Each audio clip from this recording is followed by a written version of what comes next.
ભાવનગર અને તેની આજુબાજુના વિસ્તારમાં આજે ખરા બપોરે કાળઝાળ ઉનાળાની ગરમી વચ્ચે અચાનક વાતાવરણમાં પલટો આવ્યો.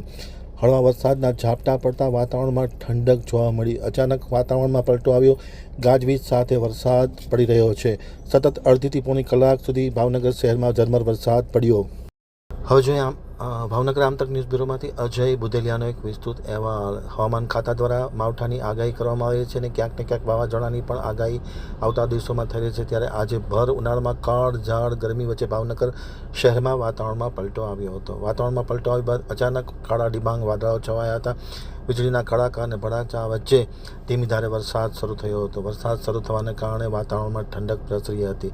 ખાસ કરીને ભર ઉનાળે આ વરસાદની સિઝન હોય તે પ્રકારનો ઝરમર વરસાદ શરૂ થઈ ગયો હતો અને રસ્તાઓ પર પાણી ફરી વળ્યા હતા.